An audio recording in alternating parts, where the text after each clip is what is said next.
This is an iHeart podcast. Guaranteed human.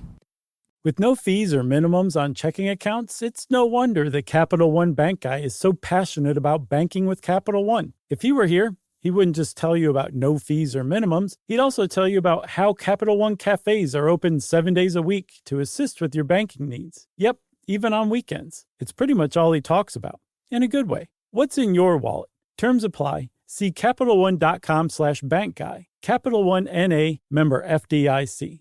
We've all tumbled down an internet rabbit hole trying to self-diagnose, and it leaves us more anxious than informed. Our feeds are full of wellness trends, but how do we know what's real, what's exaggerated, and what's just wrong? Health versus Hype from the American Medical Association breaks it all down. Emmy-nominated science communicator Trace Dominguez talks to doctors, influencers, and real people trying these trends, not to cancel them, but to understand them. Because when it comes to your health, who you listen to matters. So listen to Health versus Hype wherever you get your podcasts. Welcome to Stuff You Should Know, a production of iHeartRadio.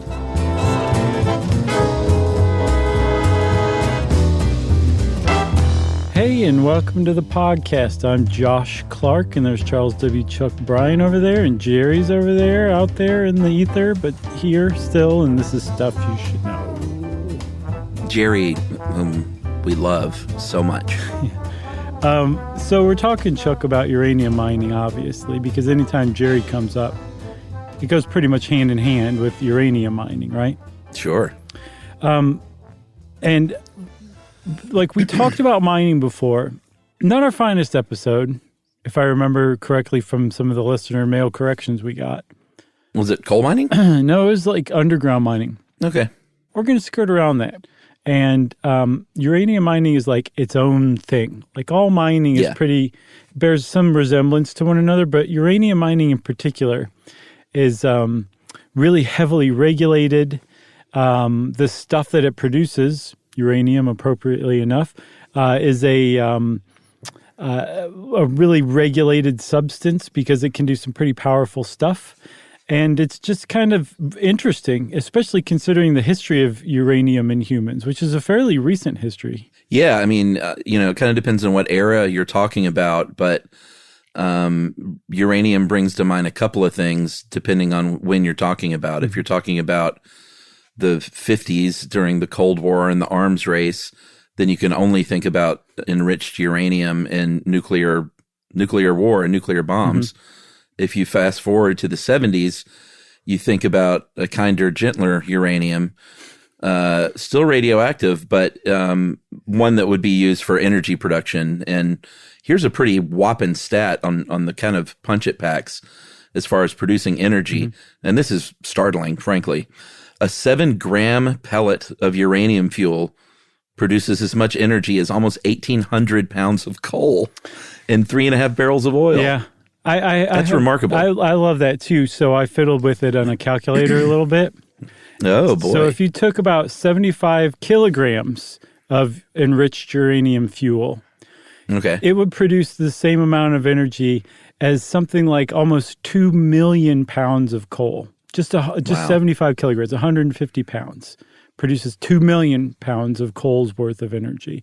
And it's pretty amazing stuff. And it's because uranium is radioactive. Like it decays spontaneously over time, right? And when it does, it releases gamma radiation and energy in the form of heat. And if you can contain and kind of encourage this decay, these reactions where neutrons kind of bombard uranium atoms and create all sorts of energy release, and it happens like trillions of times a second, you can generate enough heat to boil water to spin a turbine, which to me still is one of the most hilarious things that humans have ever come up with. Using nuclear fuel to generate steam to turn a turbine to produce electricity is just as hilariously roundabout as it gets. But that's what nuclear energy does. It's how it produces electricity. Yeah, and kind of the cool thing about that production of electricity in regards to nuclear warheads is after the de-escalation after the Cold War, and we could still go back and use that stuff. We could take that enriched uranium that was stored in nuclear weapons and reuse a lot of that stuff. In fact, most of it, I think, for reactors, to power reactors. Yeah, and you can get a lot of use out of it because typically the nuclear fuel, the enriched uranium that they use in a nuclear reactor to create electricity, is about 5% uranium-235, that's the money isotope when you're creating nuclear power. That's right. If you're using it for military purposes, like a nuclear bomb, it's like 90%. So you could get a lot of nuclear fuel out of uranium that was enriched for a nuclear bomb and reusing it for nuclear fuel. I think that's just such a great like swords to plowshares kind of fable. Yeah, and there's it can also be used for other stuff. It's not just for making power super efficiently. There's something called, I don't know how it's pronounced, but it's MOLYB denum, DENUM. So I don't know if it's the B is silent and it's molybdenum 99 or molybdenum 99, but I think they call it Mo 99, which is super useful. Yeah, sure. But this is a decay product, one of the decay products of uranium. And it is really useful for medical imaging, like to see if your heart is pumping right or to see if your cancer is metastasized. And the kind of freaky thing is until 2010, it was actually made and used from weapons grade uranium. Wow. And then starting in 2010, now it's a low enriched version that they use for it. Yeah, and I saw that there are nuclear reactors that produce electricity that don't have to use enriched uranium. They can actually use like natural uranium ore and still generate electricity from that, which I think that might be, I don't know if that's a trend or not, but I'd like to see it become one where it's like, if we can get away with nuclear enrichment and not do that anymore, it would save a lot of problems, because nuclear in and of itself isn't necessarily problematic, and it is like low carbon or almost carbon-free a form of energy. But there's a lot of problems with the byproducts of the enrichment process, as we'll talk about.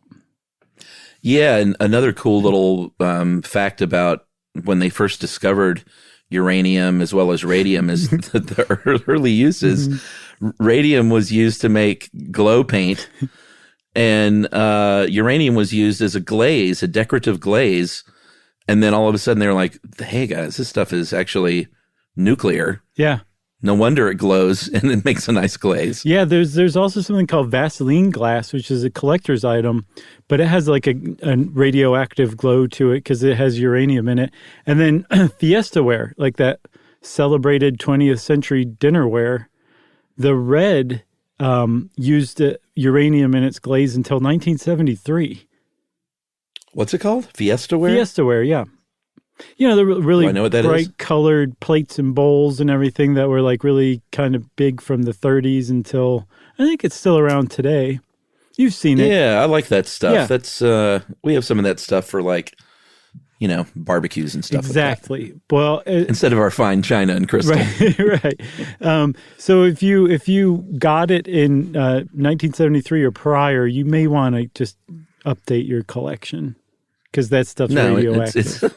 We have like the new Target versions of that stuff. I got you. Okay, good. Yeah. That's probably not radioactive. I hope not. So uranium, it was discovered in 1789 by a subject of the Kingdom of Bohemia, which is present-day Czech Republic. His name was Martin Klaproth, and he was actually a German chemist. I guess he liked Bohemia more. But he discovered it and named it uranium after the planet Uranus, which had been discovered earlier in the decade. And I guess it was still just the hot new thing on everybody's mind, because that's what uranium's named after. Yeah, and there's different kinds of uranium. It has different kinds of isotopes, which basically are the different forms with different number of neutrons. And depending on how stable each isotope is, or each version is, some are more radioactive, some are more likely to produce nuclear fission, some are less likely. I think you mentioned uranium-235 is the money one for nuclear war, and I guess for power production too, right? That's the one you want. You don't want any of that garbage 238 stuff. But 238 is the most abundant, so there is more of that stuff. And you don't even ask about 37 so there's 36. There's three that are naturally occurring, 238, 235, and 234. And what's really cool about it is uranium-235 and uranium-238 are what are called primordial elements. where they're like genuine, real deal stardust. Like they were created in or shortly after the Big Bang. So the uranium around here on Earth was around at the beginning of the universe. It's way older than Earth, hence the name primordial. And if you believe that kind of thing. Right, exactly. And its half-life, get this, Chuck, is 3,000 years, which is, why it's been around for longer than Earth. Did you get that joke? I did. Okay, good. I mean, someone's going to be mad at us, but who? Oh, man, they're going to be so mad. No, actually, the half-life of 235 is about 700 million years, and then 238, the half-life. So if you take a gram of pure uranium-238 and store it in a container, and you come back and check on it, in 4.5 billion years, only half of it will have decayed in that time. It is ancient stuff, and it's pretty cool that we figured out a way to use that primordial element, this ancient stuff that was created in the Big Bang, to generate steam, to turn a turbine, to generate electricity. It's amazing. If you want to mine this stuff, Australia is number one in the world. I think about 30% of all uranium in the world is in Australia. Mm-hmm. Number two is Kazakhstan. Yeah. That was a terrible Borat. It was maybe the worst I've ever heard. Wow. Number three is Russia. I'm really ashamed of myself. And then number four is Canada. Wait a minute. Russia's got Canada beat? Yeah, Russia's number three ahead of Canada. That must be kind as of this year. Oh, okay. Gotcha. Yeah. Yeah, because I know... Or I guess last year. Kazakhstan came up within about the last decade. Canada's got the number one producing mine, Cigar Lake mine. It produced something like 13% of the world's uranium single-handedly in 2019. Just this one mine in Canada. And Canada's uranium is so rich. Remember we said... How rich is it? I'm glad you asked, Chuck. It's so rich that they have to use robots to mine it because the humans can't get near it. It's too dangerous. Oh, well, yeah, put a pin in that. Isn't that nuts? We'll be talking about that a little bit later. It's as rich as it comes, which is good for Canada.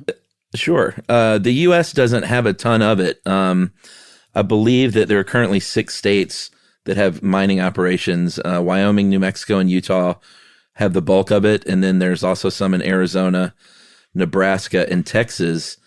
And Arizona is interesting because there is, in Grand Canyon National Park, there is uranium. And in 2012, President Obama said, you know what, for 20 years, there's a ban on uranium mining on this 1 million acres of land around the Grand Canyon. And then just a couple of months ago, in February of this year, the House passed the Grand Canyon Protection Act to make that permanent. And I think it now goes to Senate committee. Yeah. It passed generally, of course, along party lines with Democrats saying, we got to protect our land, and Republicans saying, oh, it's fine. Right. I saw in so many ways. I saw a press release from Mark Kelly, who's now a senator from Arizona, and he and I think Kristen Sinema co-sponsored a bill, because they're both from Arizona, to basically do what that House bill did, was protect or make that ban permanent. And in this press release, he said that the Grand Canyon generates... A different one? I think it was a concurrent bill. Yeah, it was a different bill. I think that there was the House bill and the Senate bill. I think they do this sometimes. It makes it happen faster because when it goes through committee, they come together and work out the differences rather than, it goes through the House and then it goes to the Senate. It can happen concurrently. I think that's what was going on.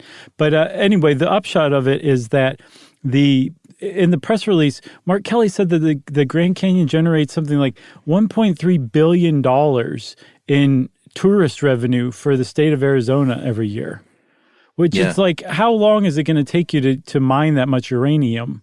It just makes sense to protect the Grand Canyon in that case alone. Yeah, I mean, that was the point that they were making on the Democrat side, is the amount of uranium was, I can't remember, but it was not that much. Right. I think it was like less than 1% of the total in the United States. Mm-hmm.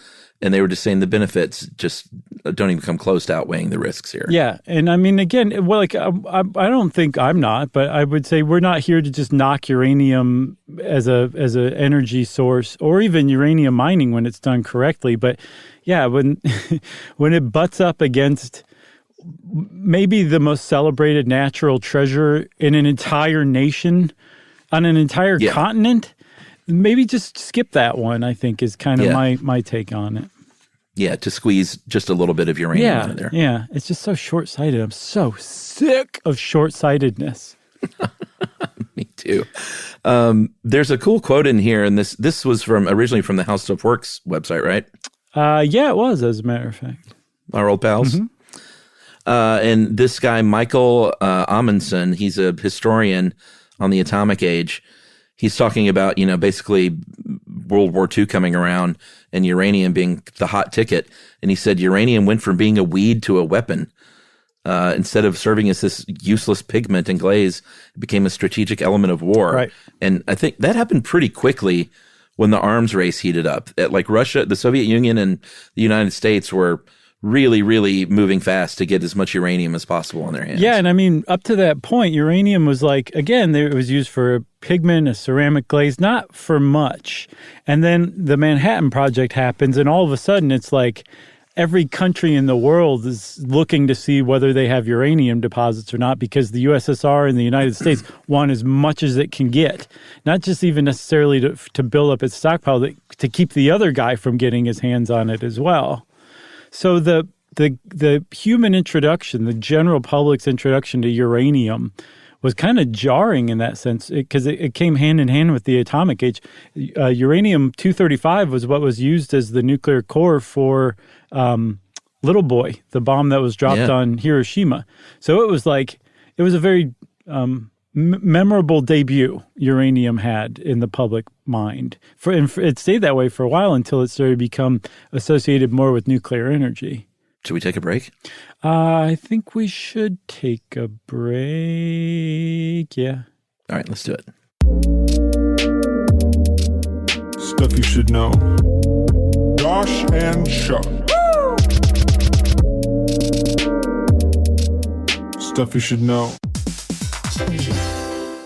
Hey everybody, here's a fact for you. In the United States, there is a break-in every 26 seconds, and that means that somewhere right now, an intruder is getting closer. And the problem with most security systems is that they only alert you after the break-in has started, and that's too late. Well, that's what makes SimpliSafe different. They use alerts. SimpliSafe's U.S.-based live agents, they identify threats on your property and help deter them before they actually break in. So the intruder never gets into your house. The crime is stopped before it even starts. That's right. And another great thing about SimpliSafe is they have no long-term contracts. They give you peace of mind and great value with their monitoring deterrence plans, because they just start at about $1 a day. Yeah, SimpliSafe sent us a setup years back, and I still use mine every day. Yeah, and apparently setup, you can do it by yourself in under 30 minutes, so it's a really good value and it doesn't take long. So if you want to experience the SimpliSafe peace of mind, you can take advantage of the SimpliSafe discount offered to Stuff You Should Know listeners. Right now, you can get 50% off your new system by visiting simplisafe.com/stuff. That's half off at simplisafe.com/stuff. There's no safe like SimpliSafe.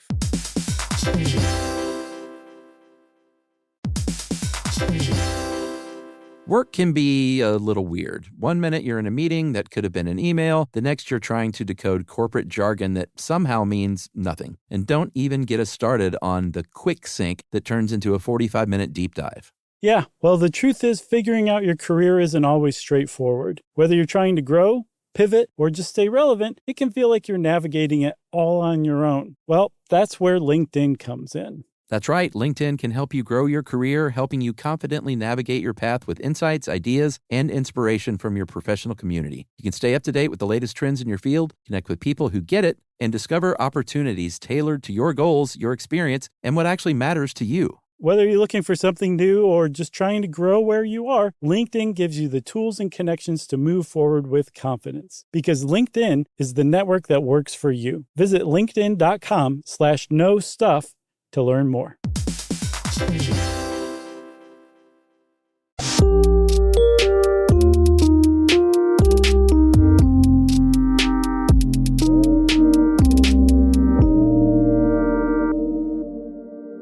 All right, so let's say you want to mine uranium. The first thing you have to do is find uranium. Mm-hmm. And, you're looking for these large deposits. It's, you don't open up a mine unless you do the math.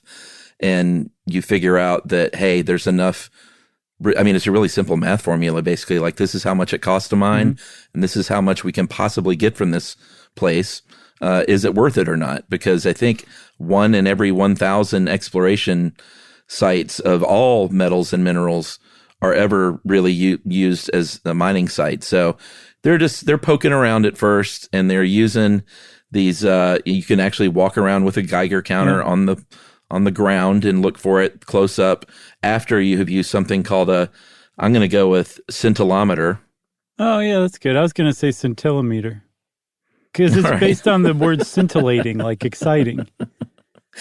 You can do that from further range, and that picks up gamma rays at bigger distances. So you'll use that at first, then you'll zero in with that Geiger counter.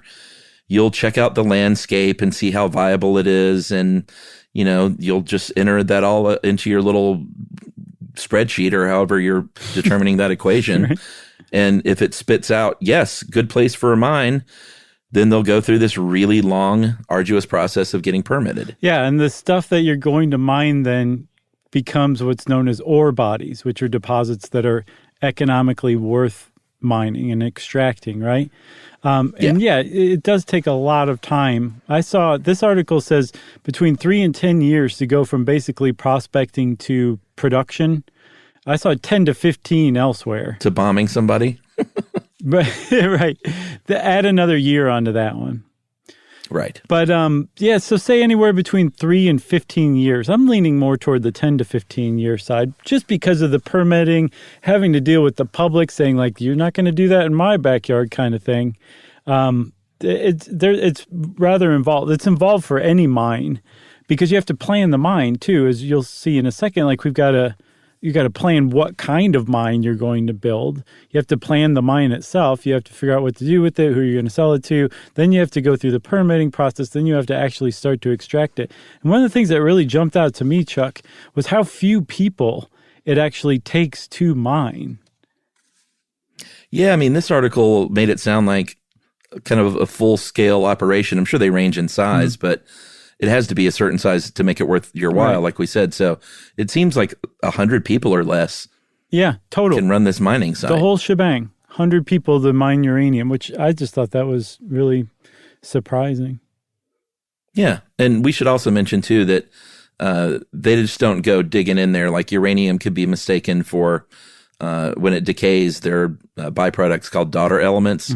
Radon and radium, and that can also set off the Geiger counter. So, they make super sure that it's uranium down there before they get going. Right. Well, that's actually how they find it using the Geiger counters because the uranium itself, it has such a long half-life. It decays so slowly that it's its daughter isotopes or daughter elements that are the ones that are setting the Geiger counter off. But then you have to say, okay, well, how much uranium's in here? Because I don't want that radon. That's just a hazard to our health. Even though we use it to find the uranium, how much uranium is here and how much radon is there? Because if you find a really, really ancient deposit that's just been sitting undisturbed and has been slowly but surely decaying, all of those daughter isotopes are going to keep building up. So you might find a deposit that's a lot of radon you don't want to have anything to do with, but not that much uranium-235, you know? Yeah, so once you have found your stuff, you've got your permit, you're all ready to go, it's 10 to 15 years on, you need to figure out, and you probably already figure out at this point, what kind of mine you're going to have. And there's a few different ones. I know we've talked about mountain top removal mining and regular underground mining. But open pit mining is one thing they can do, which is basically they blast away land and create a big pit. And then they go in there and they remove big uranium ore chunks and say, here you go process it. Go crush it up in slurry. And what's that saying they have? That's kind of cool. So apparently the miners themselves, like if you're a uranium miner, you're not just an ordinary miner, and no disrespect to ordinary miners, but you're especially trained, especially to recognize uranium, because it's up to you in an open pit process to pick the stuff out and get as much of the actual uranium as possible. So they do have this saying, a mine is a terrible thing to waste. You want to get all the uranium out. And a waste is a terrible thing to mine. You don't want to mine the stuff that's not uranium. And so I added a little bit of extra to that saying. It's a lot more succinct than that, but I think you get the picture. All right, let's hear it. Oh! I thought you were gonna add even more. No, surprisingly, I wasn't. I think you can also strip mine. Is that true? Yeah, open pit and strip mining are like within, if you've got the deposit within like 400 feet of the surface. But I think the big difference between those two, Chuck, strip mining is just like taking the layers of soil off the top until you reach the deposit. Whereas open pit, like you were saying, you use, you blast it into rubble. Yeah. But they're related. They're like, they're surface mining. I think they both qualify as that. Yeah. I mean, then you've got underground mining, of course, which is just deeper. And you go down in those mine shafts or what's called adits, which are the vertical and horizontal tunnels. And it's just way more labor intensive. It's obviously a bit more expensive. It's a bit more dangerous, higher health risks. So they would prefer out of those two to probably open pit mine. Well, yes, but it also depends on, who you're talking about prefers it. Like if you're a miner, you probably prefer open pit because you're exposed to open air. If you're a concerned agent of the EPA, you probably prefer a well-run underground mine because if it's done correctly and built properly, it's probably going to have less of an environmental footprint than blowing a huge pit into the earth and getting all the radioactive chunks out. Yeah, and I think the one that has the least environmental impact is in situ, which means in the original place. And this is interesting in that they basically, they don't take these big chunks out of the ground and process it. They use chemicals. They use baking soda and sort of like a club soda mixture solution, and they inject it into the rock through pipes. And that separates the uranium from the rock, but it turns it into a solution that they then pump back up to the surface. Yeah, there's injection wells that go down into the deposit because sometimes the like uranium can be kind of suspended in sand or sandstone or even gravel. Or near the water table. Yes, so that's something that confounds it. Let's say you're going and you got topsoil and a little bit of bedrock, and then you got a nice aquifer of fresh, unpolluted drinking water. Then below that, you've got a big clay strip of impermeable clay. Then you've got the uranium. Then you got another clay strip holding that uranium deposit sand in between it, right? Your job is to drill down past that aquifer, past the clay, into the uranium sand, inject it with all that stuff, and then leach the dissolved uranium out through a pump through that aquifer without leaking it into the aquifer and then taking it off site for processing. And if you do it right, you don't pollute the groundwater, and you don't disrupt or make the clay permeable so that you actually let the uranium leak out of the deposit. If you do it right, it would have the least environmental footprint. It seems to me probably the trickiest version of it. Yeah, and I think sometimes when you combine two regular words, it just ends up sounding super gross. And I think leaky deposit fits into that category. Yeah, it definitely does, especially a moist leaky deposit. God. I'm sorry. Then there's heap leaching, which is terrible. It sounds like kind of the worst of the environmental, as far as environmental impact goes. And that is when it sounds like, unless I'm reading this wrong, they extract all the ore from the ground, the big chunks. They bust it up on the ground, above ground, and then they leach that pile with chemicals to separate it. So it's almost like in situ, but above ground. They'll just hey, let's just take it up here, then leach it. Yeah, a lot of these have a lot to do with one another. I think with open pit, you actually end up using heap leaching a lot of times because you're taking those chunks that you blasted out of the earth and you're spraying acid all over this pile, and the stuff that trickles down is caught by these pipes, and your uranium's dissolved in there. Or like you're saying, you're spraying it with hydrogen peroxide or club soda or something like that. So it's all kind of, you can do some of them in conjunction with one another, but the point is you're getting that uranium out of the ground somehow, and then you're starting the process of extracting it from the ore as best you can. That's right. Then you've got your stuff. Then you need to make it into different stuff. You need to mill it at a uranium mill. And what you want eventually to get to is, and it's pretty funny that they name it this, it's uranium powder, but they call it yellow cake, which just sounds delicious. It does, but if you ate that, you would be in big trouble. Yes, very big trouble. And it's very highly regulated, of course. I think they like to put these mills pretty close by the mines themselves.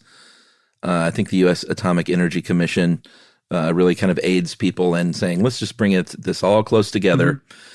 And you take that dry uranium ore and you mill it up basically. I mean, it's not unlike a lot of mining operations at the end of the day. You're basically just trying to separate all the byproducts, or not byproducts, but all the stuff that you don't want out of the way, exactly get right. it gone. Yeah. That's 100% what they're doing. It's just depending on what mineral you're after, you're going to use different chemicals and stages of chemicals in the process, right?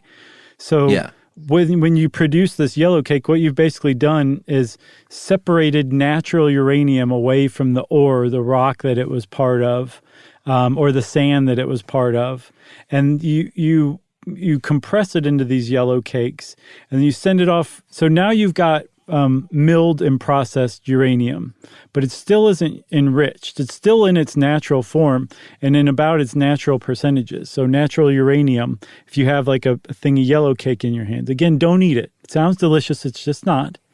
It's not Publix sheet cake. No, which, oh my God, even if I knew that was radioactive, I wouldn't be able to help myself. I would still eat it. Oh, good. So you've got the yellow cake in your hands. What you're holding is 99.3% uranium-238, which is the one with the very, very long half-life that's not very radioactive as far as humans are concerned, just holding things. And then it's 0.7% uranium-235. And again, there's at least one Canadian reactor that supposedly can create electricity through yellow cake. Oh, really? Yeah, that's what I was saying before, that they can use it in its natural form, which is great because all of this mining and processing, it's potentially harmful enough to the environment. But wait until we tell you about enrichment, right? Right, yeah, because what did you say it was, 0.7% in its natural state? Yeah. And the goal is to get it, and it's not like it has to be 50%. The goal is to enrich it to about 2 to 5%. Right, which is that's significant. But that's for if you want nuclear fuel. If you want it for military purposes, you have to enrich that 0.7% of uranium-235 up to 90%. And, oh, really? Yes. So that's why I was saying if you get your hands on some military-enriched uranium, you could fuel a lot of nuclear reactions with that. And the point of enrichment is just another word for concentrating, basically, where you're stripping out now from the yellow cake, not just the other stuff that's not uranium, but all the uranium that's not uranium-235. And so it takes a lot of yellow cake to get uranium-235 in enough abundance to actually produce fuel. Like, for example, if you're upgrading yellow cake, 1,000 pounds of yellow cake from point. Sounds so delicious. I know, 1,000 pounds of yellow cake. Oh my God! If you're enriching it up to 5%, at the end of that, you would have, I think, 50 pounds of uranium-235, the stuff you could actually use to make pellets out of and fuel. And from 1,000? Yeah, and then you'd have 950 pounds of what's called depleted uranium, which is mostly uranium-238, some uranium-235 that you couldn't get out of there, and all sorts of other heavy metals and potentially radioactive impurities. And you can use that for your glaze, your pottery glaze. You can, your Fiestaware. When you're enriching too, what your byproduct is going to be ultimately is called uranium hexafluoride gas. Yeah. And that will go into a cylinder, and then as it cools, it becomes a solid. And that's where you have ultimately your solid little, you compress it down, and you've got your little fuel pellet. Isn't that interesting? They go from powder to gas to solid to fuel pellet. And so when you take that enriched uranium and you turn it into pellets, that's the fabrication process. And I believe yet another company is responsible for that. You just get increasingly more specialized. And you even start out, again, with specialized miners who are mining the uranium. And then as it passes through hands to hands, it's just getting more and more specialized. And then finally, you have either enriched uranium for nuclear fuel or enriched uranium to explode significant portions of the planet up with. Yeah, what I'm curious about is if it's all a group profit share, or if they just have a fee that they charge to mill and a fee to enrich, or if they're like, no, we're all in this together and we get ultimately part of the profits. I honestly don't know, to tell you the truth. I mean, someone will know. Somebody will know. I'm guessing because even though there's federal regulations, I don't think the market itself is necessarily regulated. Right. Well, that's not true. The market would have to be regulated, but I don't know if it's regulated in the sense that it's not capitalist, or there's not a capitalist drive pushing it. I'm not sure. So we need to talk about health concerns for humans and then the environment. So should we do health and then break, or break and then do both? I say break and do both, Chuck, because I think we've come to a pretty good breaking point. Huzzah. Stuff you should know. Josh and Chuck.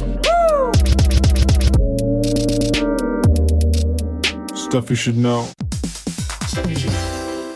Hey, everybody, here's a fact for you. In the United States, there is a break-in every 26 seconds, and that means that somewhere right now, an intruder is getting closer. And the problem with most security systems is that they only alert you after the break-in has started, and that's too late. Well, that's what makes SimpliSafe different. They use alerts. SimpliSafe's U.S.-based live agents, they identify threats on your property and help deter them before they actually break in. So the intruder never gets into your house. The crime is stopped before it even starts. That's right. And another great thing about SimpliSafe is they have no long-term contracts. They give you peace of mind and great value with their monitoring deterrence plans, because they just start at about $1 a day. Yeah, SimpliSafe sent us a setup years back, and I still use mine every day. Yeah, and apparently setup, you can do it by yourself in under 30 minutes, so it's a really good value and it doesn't take long. So if you want to experience the SimpliSafe peace of mind, you can take advantage of the SimpliSafe discount offered to Stuff You Should Know listeners. Right now, you can get 50% off your new system by visiting simplisafe.com/stuff. That's half off at simplisafe.com/stuff. There's no safe like SimpliSafe.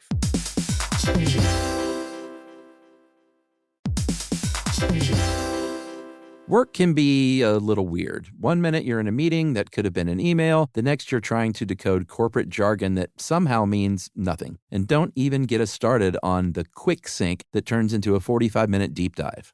Yeah, well, the truth is figuring out your career isn't always straightforward. Whether you're trying to grow, pivot, or just stay relevant, it can feel like you're navigating it all on your own. Well, that's where LinkedIn comes in. That's right. LinkedIn can help you grow your career, helping you confidently navigate your path with insights, ideas, and inspiration from your professional community. You can stay up to date with the latest trends in your field, connect with people who get it, and discover opportunities tailored to your goals, your experience, and what actually matters to you. Whether you're looking for something new or just trying to grow where you are, LinkedIn gives you the tools and connections to move forward with confidence. Because LinkedIn is the network that works for you. Visit linkedin.com/knowstuff to learn more.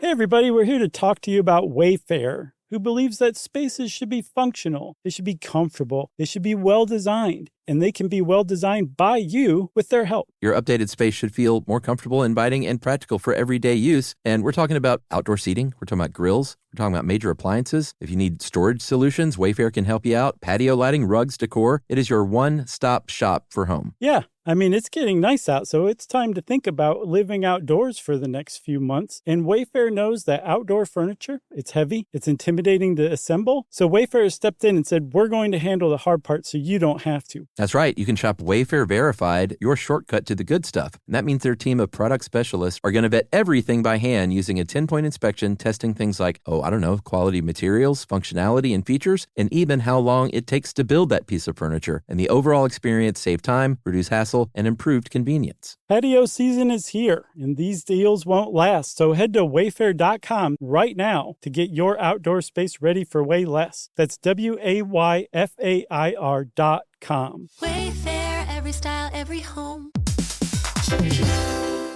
Hey, everybody. I want to talk to you a little bit about Tide Evo because it represents over 10 years of innovation and product development. Tide Evo is a first-of-its-kind technology where tens of thousands of minuscule fibers are spun together to form a 6 times powerful layer packed with scrubbers, brighteners, pre-treaters, and fresheners. And that's going to deliver a breakthrough clean that's so powerful, it feels like magic. Yeah, it is kind of like magic. Tide Evo is revolutionary. A 100% concentrated, waterless laundry tile that's made of compressed microfiber soap layers rather than liquid or powder. And it's not like pods or sheets because it uses 6 layers of detergent fibers to deliver superior cold water cleaning without plastic packaging of any kind. And it provides a mess-free, lightweight solution that dissolves lickety-split. So whenever you run into a laundry challenge, turn to Tide Evo. It's revolutionary. It's magic. Try new Tide Evo. Real laundry magic.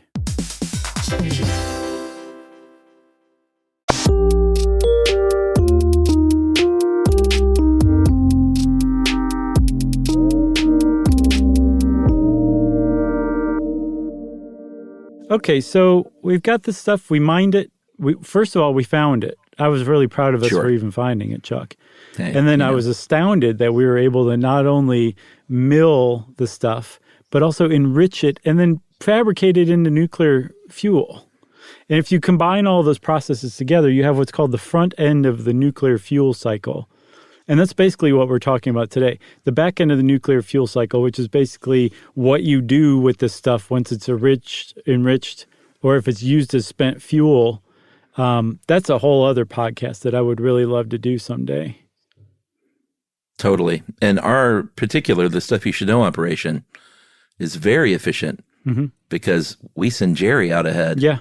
And if her hair glows green, then we've got our spot. Yeah. If she's like homina, plus tax. Oh man, my friend Meredith, by the way, told me someone alerted her to that, and because she was the one who used to say that, her and my friend Bob, and she told me what it meant, and now I can't remember. I think it was just I think Bob said it was like someone, he would say it when he saw a hot guy or whatever, and if he was, a hot guy would be homina, and a super hot guy would be homina plus tax. That's pretty great. So it's just a designation, I think. You gotta love Bob. He lives in New York, Bob's right? the best. Bob moves around between New Jersey and Portland. I think when you met him, it was in Portland. But really? You may have met him in both, actually. Yeah, because I associate him with New York for some reason. Well, I always do too. Portland I'm not sure why Bob moved to Portland because he's a very New York guy. Yeah. He grew up in the New Jersey area, but I'm not sure where he is right now. I need to get in touch with Bob. Bob, right home. All right. So health concerns for humans. People can debate whether or not we should mine uranium all day long, but there's neither side that says it's fine for people. It's good for a water supply. Like everyone acknowledges that it has serious health impacts for us and our planet. Yeah. And one of the big ones is, again, remember, it co-occurs with its daughter isotopes or its daughter elements. And in particular, radon's a real problem. Because radon is a daughter of radium-226, radon gas is. Radium-226 comes from uranium-238 decay, right? There's, I think, 14 daughters, and they follow this predictable stage as uranium decays. Radon gas is the second leading cause of lung cancer after smoking tobacco. Yeah. It's the number one cause of lung cancer among non-smokers. And you can actually get it from just sitting around in your house. The problem with it is you can inhale it. And when you inhale it into your lungs, it becomes, I believe, polonium. which decays itself in your lungs and releases gamma radiation and alpha particles and beta particles and does all sorts of terrible stuff to you, which can give you lung cancer over time. But like I said, you can get it from sitting in your house. You should actually get your house checked for radon once in a while, because it's possible there's a uranium deposit under your house somewhere, and that radon has made its way up. When you crack open the earth to purposefully get to a uranium deposit, radon's going to come out in aces, which makes it a very hazardous thing for uranium miners. Yeah, and if you work at an underground mine especially, they're going to be, I don't know how often, but they're going to be checking and testing for radon gas all over that work site. It's not just like right where they're digging or whatever, or blasting. It's going to be in the break room. It's going to be in the kitchen, in the office trailers. Yeah. Like they're testing for radon gas everywhere. At least here in the U.S. It's going to be in the ho-hos and the vending machine. It will be, man. I ain't going to eat none of those ho-hos. No. Maybe some sheet cake from Publix. Sure, but I don't even care. That's where I draw the line. Uranium itself actually is its toxicity is really the biggest danger there. And like ingesting that, you can have serious kidney problems.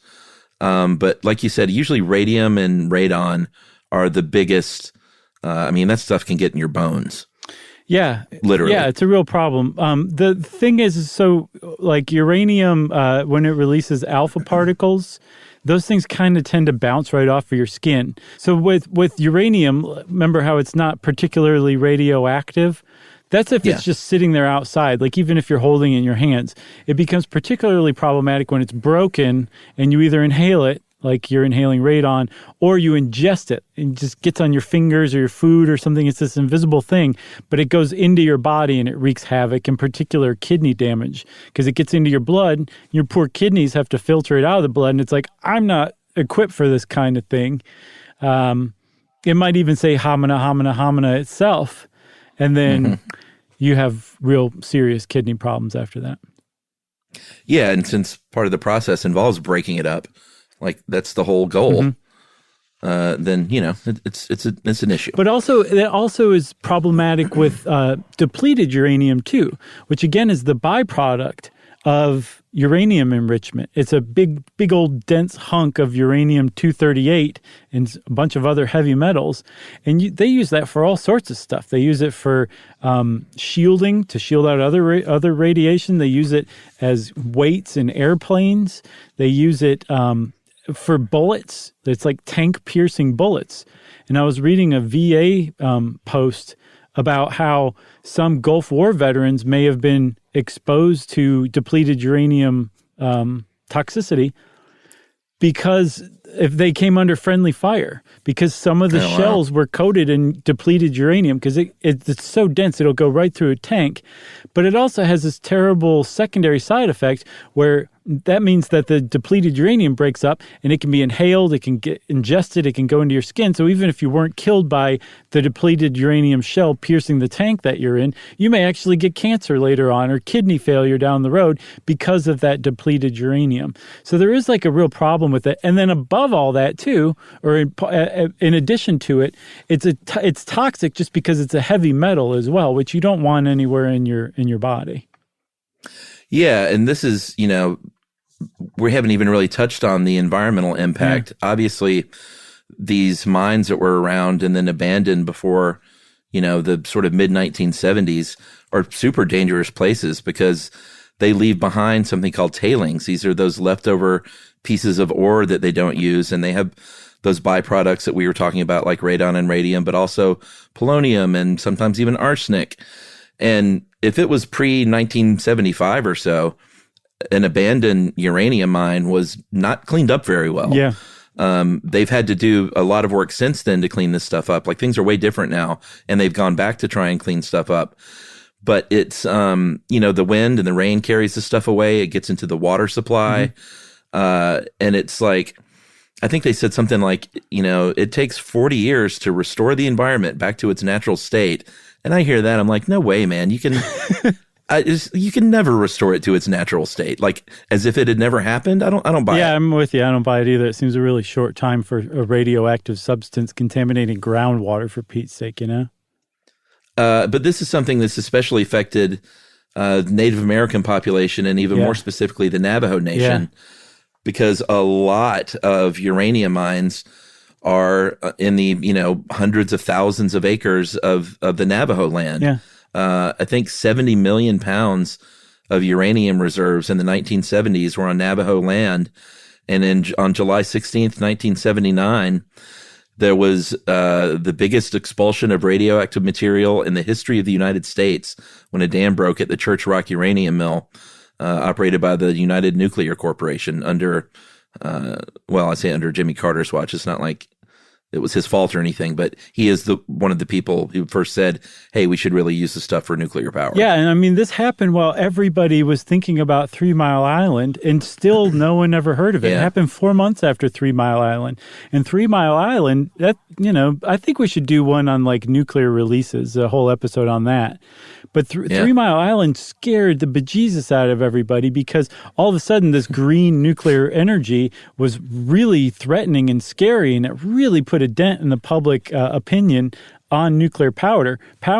But with the Church Rock release, it just dwarfed 3 Mile Island's release. And still, I hadn't heard of it until 2 days ago when I started researching this.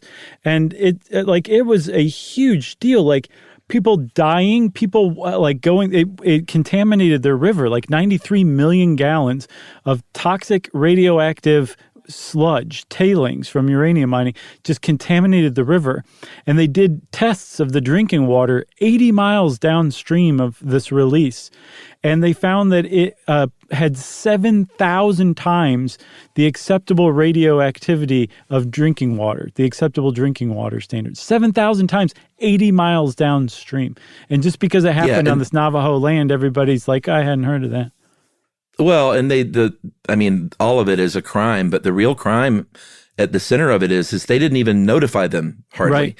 They did a really bad job of even letting them know. So, like, that's 80 miles away, you're getting radioactive fallout in the water, but right there where it happened, they were walking into the river like they always do, and their skin was literally burned on contact, and they were getting boils because from this yellow river all of a sudden. Yeah. It's so shameful. And whoever wrote this article, I think, was from the Navajo Nation, and they said, yes, it was an accident, but Exxon Valdez was an accident. Right. And there are always accidents. 3 Mile Island was an accident, but that's kind of the point. It's like accidents happen. And when an accident happens at a uranium operation, it's catastrophic. Yeah. And I mean, like, even the best designed mine operation has to figure out what to do with those tailings, all that toxic sludge and radioactive sludge, and it all gets combined. And if you don't design your dam right, your dam's going to fail. But even if you do design your dam right, how long is it going to stick around even under the best of circumstances? This is not just your normal stuff. This is stuff that's going to be radioactive for a very long time. So it's a real problem. Like, figuring out what to do with this on the back end is a huge problem that humanity just keeps kicking down the road. You know what other two words sound gross together? let me hear it. Nuclear release. That's not as bad as, what was the other one? I don't even remember. I think it was like... I already forgot. It had moist in it. Well, you added moist, right. But I don't know. I always add moist.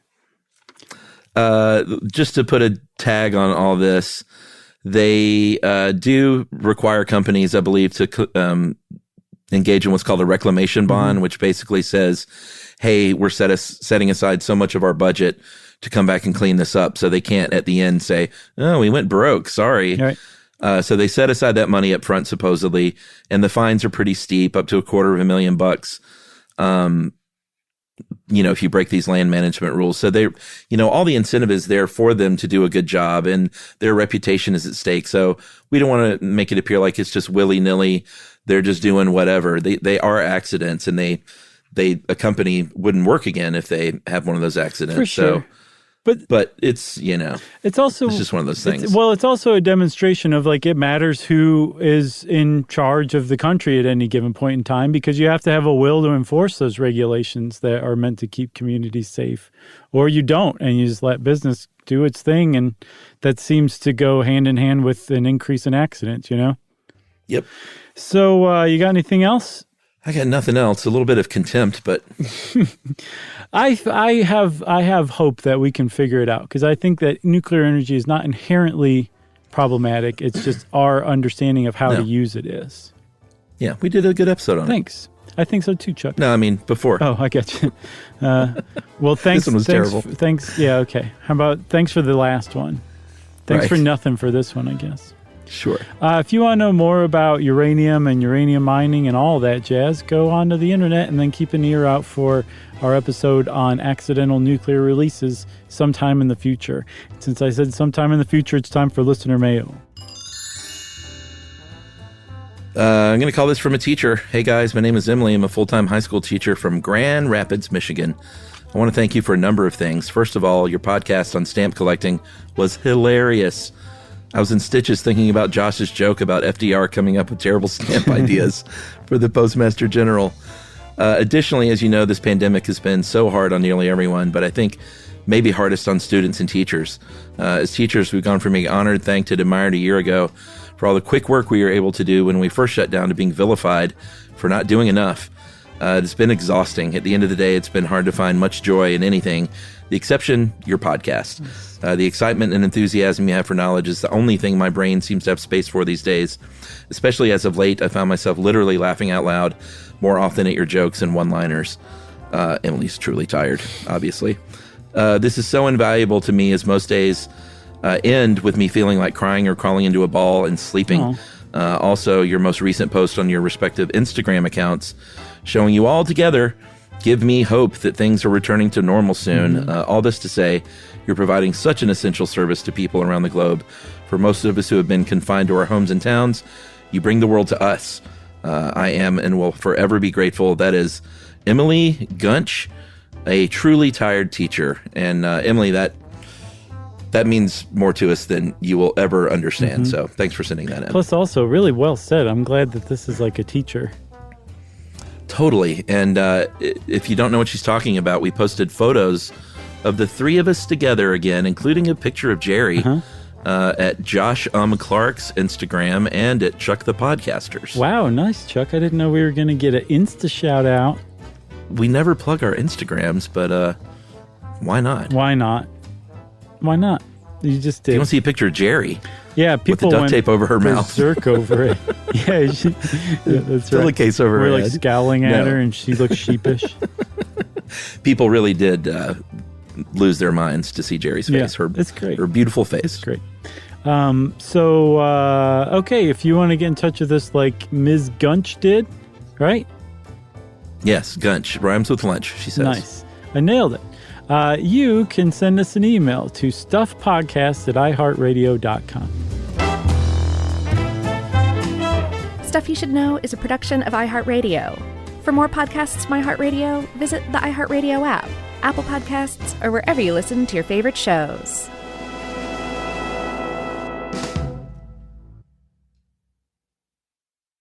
Mom, can I have Lingo Kids? Dad, Lingo Kids, please! When did we become the Lingo Kids house? No idea. Last week it was dinosaurs. This week it's... Lingo Kids! Why Lingo Kids? Because it's the best thing ever. We can play games with astronauts, wild animals, and superheroes. With more than 4,000 interactive games, songs, and shows, Lingo Kids is the #1 entertainment platform for young kids. So, no dinosaurs? And dinosaurs! Lingo Kids! Everything kids love. Download it for free.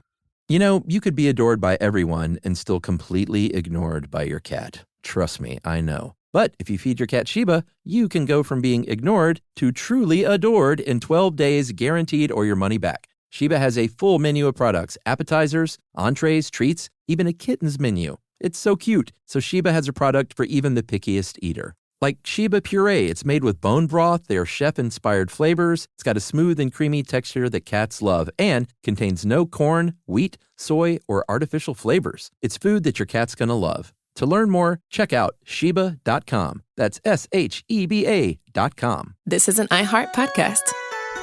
Guaranteed human.